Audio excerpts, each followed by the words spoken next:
Oh my goodness, welcome back. Day 50 Hayabusa build, and that was what I was greeted with this morning. Following an alarm monitoring station called to say your internal sensor has been tripped. Get yourself down there, find out what's it. I thought something had fallen over, perhaps one of the boxes or something, a broom over against the wall has fallen over. My fault, but no. Came in and a 4-foot section of the ceiling has come down all over the bench and the floor, and this was the mess we were greeted with when we came in. Absolutely all over the place. It's not the end of the world. It will be fixed. It's not a problem. It's just plasterboard and insulation. It's just like if you have a leak in your bathroom and the downstairs ceiling goes, it's just a bit of building work. What we're going to do is the landlord has agreed they're going to replace the building roof, the entire lot. There's 3 units in this block and we're the middle one. They're all the same size. So the guy next door's got a leak, the woman that side has got a leak, and we've got a leak up here, as you can see, and I've got one on the other side of the unit as well. And because of that, this old roof, it's 1930, they're going to put a whole new roof on the building, so it's not an issue, and that will be repaired when the time comes. I think for now we might stabilise that with a bit of plywood. I might stick a sheet of ply over that. Just for now, don't know, I've got to go and get one. It's the middle of Christmas holidays at the minute and there's nowhere open to get anything like that. So right now, that's the remedy for today because I want to get on with the build. So today, in amongst all the heaters and dehumidifiers going, because it's so wet in here, I want to get stuck into the front end of the bike now. So before I can do that, I want to spin it round on the lift because I want it facing this way. It gives me more space, easier to film, easier to work. And also I'm done with the rear for now, just for now. I will come back to it. So all of you saying it's not finished yet, I know, I will come back to it. But having that fantastic success, rolling the steel, I'm keen to get stuck into what I'm going to do on the front. I've got to make the frame for it first though. So let's get it off the lift, get it spun round and reverse it into the clamp, get it all strapped down, and then I can work on the front because I need to be able to turn the bars at the same time when I'm building the frame for the front. Anyway, there we are. Let's get stuck in, day 50. What a morning.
Just a little thing that might be of interest. When you get these little plastic, what would you call them, like spears that go through a rubber ring, your side panels on your old 70s motorcycles used to be connected by them. In fact, much bodywork on motorcycles is connected with a rubber ring and this little spear that pops through it. And like this, when they get a little bit squeaky, like that, there's a temptation to just lean on it a bit more and pop them through. That's all they do, they just pop through. But how many of you, hands up at the back, have snapped these off because they're only a plastic molded part and they really haven't got that much strength. They're just designed to hold the weight of the plastic part. And with you pushing on it with both thumbs to get that through, either push on the head itself, so you're pushing the head through, don't pull on the part because you'll snap that thing off and you'll be plastic rolling it back on. Here's a little trick that I always do if you can. Either some regular WD-40 or if you can get hold of some, this silicone lubricant, that works a treat. Just pop it in there and give it a little squirt. And the other side as well. And then that lubricates the little spear so it just pops clean out.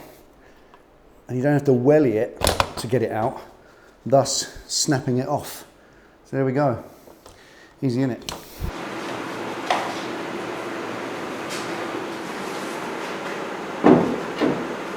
Another little tip if you're going to do projects yourself, when you take bolts out of things, put them back in their holes. You'll probably forget all about them.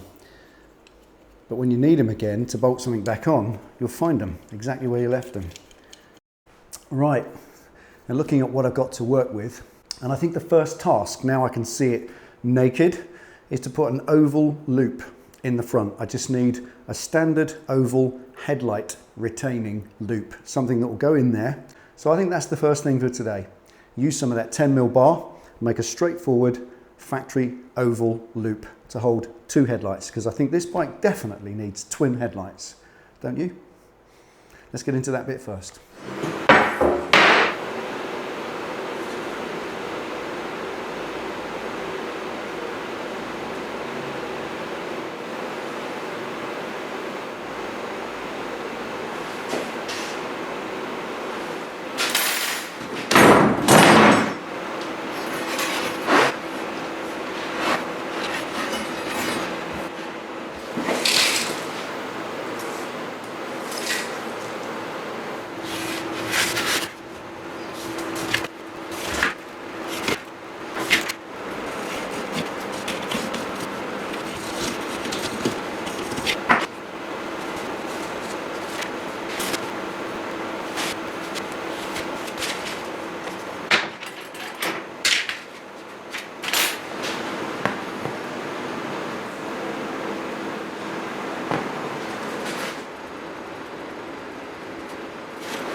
Right, the second bend was quite a challenge, probably took twice as long as the first one.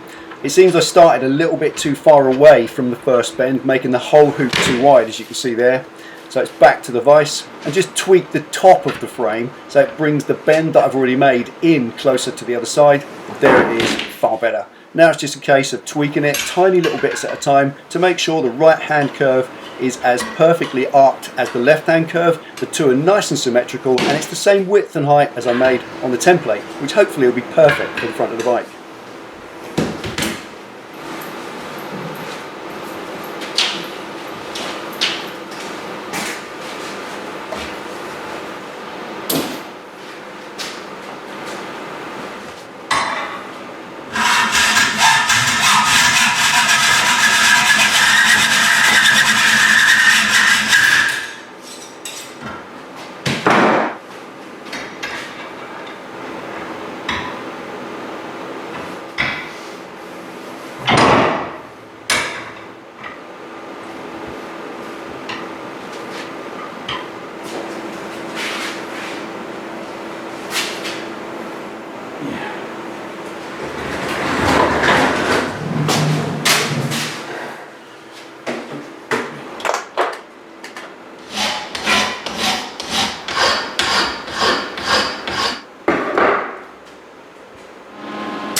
Just before I get asked again why am I using WD-40 as a cutting oil, that's because it is WD-40 cutting oil, specialist for the job.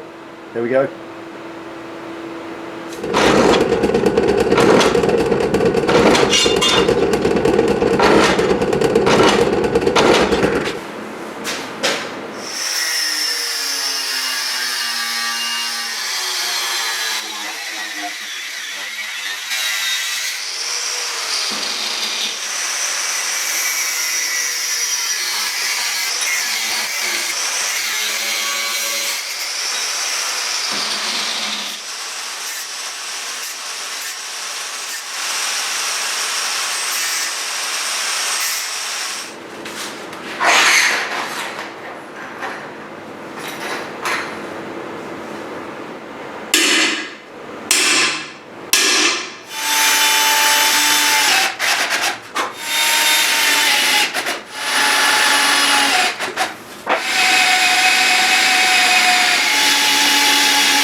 Wrapping a sheet around the front of the bike now to protect it from the grinding sparks. Not just the vulnerable wiring loom, but I don't want to put sparks down into my freshly rebuilt calipers and the wheel bearings I've fitted. And always when I'm grinding, I keep the fire extinguisher easily within reach.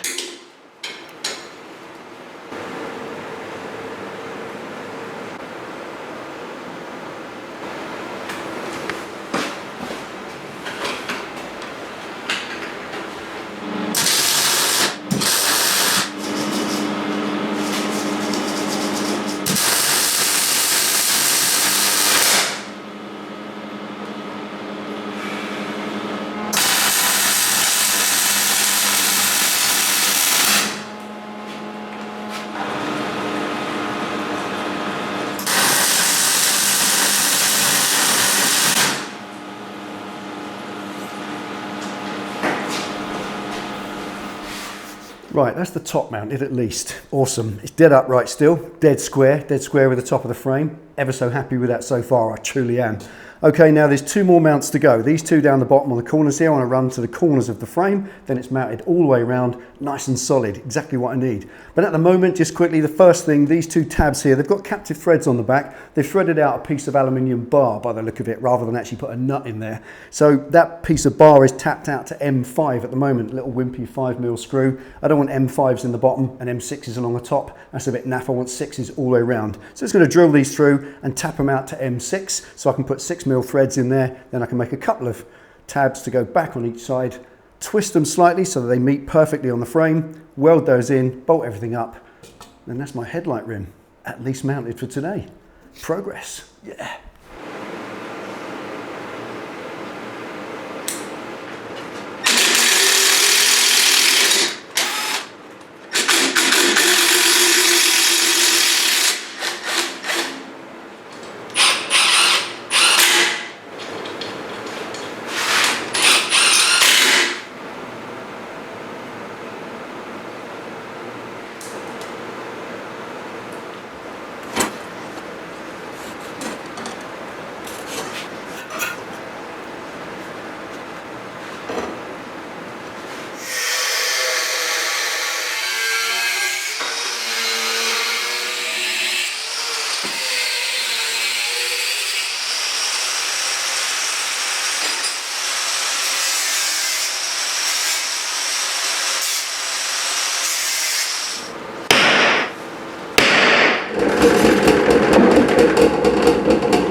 Right, 5:30 and a very long day. 11 hours since I got here this morning to deal with that ceiling collapse, and it's still dripping water, it's still leaking, but it's dripping into a bucket now, so it's not going to cause any more damage, hopefully. But 8 hours of today at least was on this, and I'm absolutely over the moon with this. I can't say it enough. This, I feel epic, does not do it. That is incredible. I'm so happy with that, because those of you out there who are old enough to remember the GSXR 1100H, the first model, the slab side, remember? That just evokes that to me straight away, and it was literally by accident. I just bent the piece of wire around, drew the template, started bending it, and the first time I put it up against it, it hit me almost like a train. I couldn't believe it. GSXR 11, twin 5-inch headlights. So at that point, I made it a little bit bigger. The gap in the middle there is 5.5 inches in that space. So I'll get a 5-inch headlights side by side. What gap there we got? 13-inch. So they'll go in with a nice inch gap in the middle, possibly even for a little side light in the center, a little riding light. Fantastic. Loads of opportunity to make that fantastic front end look even better. Now, when I came in this morning, I had no idea what I was going to do. I had to stand back, scratch my head and hope that some inspiration would come. And it did, but it didn't happen until I started bending metal and started holding things up against the bike. And that's just the way it goes sometimes. I haven't designed this bike. I'm just letting it evolve. And I love that. I couldn't possibly have come up with that on a piece of paper. So all of those who say, draw a plan and stick to it, that's all right, but doesn't that restrict you?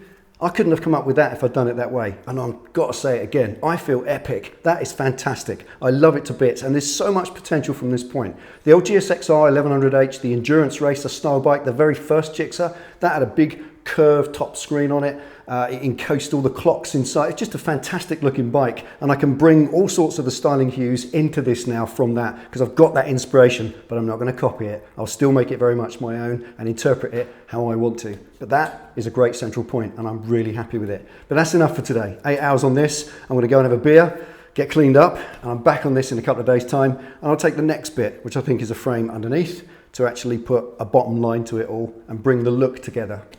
But for today, I'm just going to celebrate that. So there we are. Thank you for watching. Take it easy, ride safe. And I'll see you for the next one for some more of this.